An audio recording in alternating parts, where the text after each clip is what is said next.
আসসালামু আলাইকুম, কেমন আছেন সবাই? আশা করি অনেক বেশি ভালো আছেন। আপনাদের দোয়া এবং ভালোবাসায় আল্লাহর অশেষ মেহেরবানিতে আমি অনেক বেশি ভালো আছি।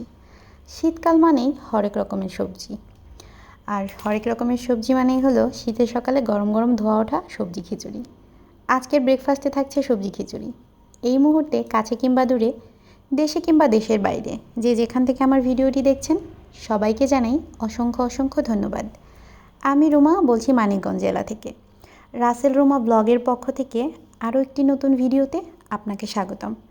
আই হোপ সম্পূর্ণ ভিডিওটি জুড়ে আমার সাথেই থাকবেন।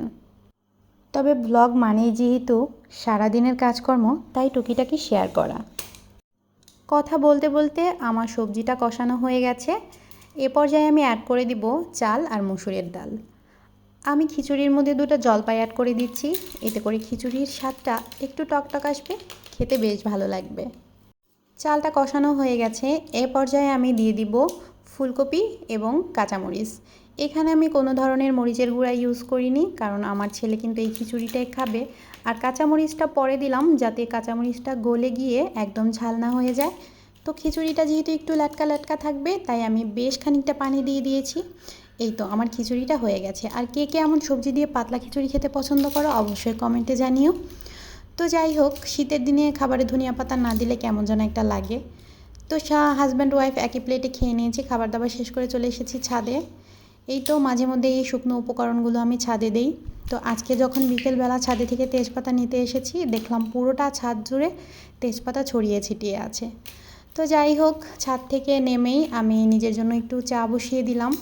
আজকে চাটা হচ্ছে গরুর দুধ দিয়ে করে নিয়েছি। চা সাধারণত গুঁড়া দুধ দিয়ে বেশি খাওয়া হয়, তবে আজকে খানিকটা দুধ বেঁচে গিয়েছিল আর দুধটা বেশ ঘন ছিল, তাই বানিয়ে নিজেকে সুন্দরভাবে পরিবেশন করে দিলাম। সত্যি একটা কথা কি জানেন, আমাদের মেয়েদের লাইফের অর্ধেকটা সময়ই কাটে রান্নাঘরে। তারপরেও অনেকে কিন্তু বলে যে রান্না করা কী আর এমন কঠিন কাজ। আসলে সত্যি বলতে কি জানেন, আমরা মানুষগুলো না আজকাল দিন দিন রোবটে পরিণত হচ্ছি। আমাদের মনে দয়া মায়া ভালোবাসা কেমন জানি কমে যাচ্ছে দিন দিন।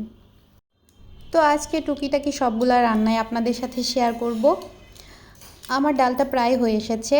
এবার অন্য একটা পাত্রে আমি ডালটা ফোড়ন দেওয়ার জন্য 2টো তেজপাতা, রসুন কুচি, পেঁয়াজ কুচি, সামান্য কিছু কালো জিরা এবং সামান্য কিছু জিরা দিয়ে ডালটা ফোড়ন দিয়ে নিব। আমি ডালটা সাধারণত এভাবেই ফোড়ন দিই। এভাবে ফোড়ন দিলে রাফসানের আব্বু খেতে খুব পছন্দ করে আর কি, তাই আজকের ডালটা খেতে অনেক বেশি মজা হয়েছিল। একটা কথা কি জানেন, শুধু অ্যালার্জি থাকলেই না কিছু মানুষের চুলকায় না। আপনি ভালো আছেন এটা দেখেও কিন্তু অনেক মানুষের চুলকায়। তাই নিজের গোপন কথাগুলো নিজের মধ্যেই রাখুন। ভরসার হাত যতই বিশ্বস্ত হোক না কেন, স্বার্থে আঘাত লাগলে মানুষ রূপ বদলাতে কিন্তু 1 সেকেন্ডও সময় নেবে না।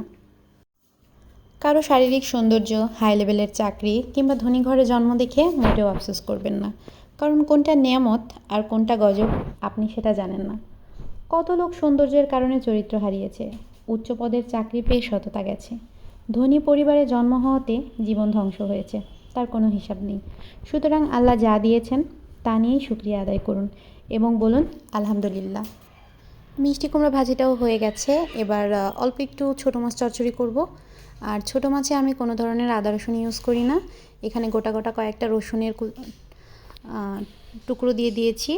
আর এই তো সামান্য পরিমাণ মাছ দিয়েই মাছটা চচ্চড়ি করে নেব। তো যাই হোক, অনেক আপুরাই কিন্তু সোশ্যাল মিডিয়ার এই পরিপাটি লাইফটা দেখে ভাবে যে আমাদের লাইফস্টাইলটা কেন এরকম হয় না। আসলে সত্যি বলতে আপু, সোশ্যাল মিডিয়াতে মানুষ অতটুকুই দেখায় যতটুকু দেখানো চলে। এর আড়ালেও কিন্তু অনেক কিছু থাকে। তাই সোশ্যাল মিডিয়ার কিছু ন্যাকা কাপল বা ব্লগ ভিডিও বানায়, এদেরকে দেখে আসলে নিজেদের সম্পর্কের মধ্যে প্রশ্ন তোলাটা কিন্তু একেবারেই বোকামি। রিয়েল লাইফ দুটোই কিন্তু আকাশ পাতাল ব্যবধান। তো যাই হোক, অনেক কিছু বলে ফেললাম। আর এর মধ্যে এই তো আপনাদের ভাইয়া কিন্তু বাসায় চলে এসেছে। আমি দুপুরের খাবারটা বেড়ে দিয়েছি। আর এই তো আজকের খুবই সিম্পল খাবার ছিল, টক ডাল, মিষ্টি কুমড়া ভাজি, ছোটো মাছ চচ্চড়ি আর কয়েক টুকরো শসা। তো এতক্ষণ যারা আমার ভিডিওটা দেখলেন তাদেরকে আবারও ধন্যবাদ জানাচ্ছি এবং ভালো থাকবেন, সুস্থ থাকবেন, নিজেদের খেয়াল রাখবেন, আপনজনদের খেয়াল রাখবেন।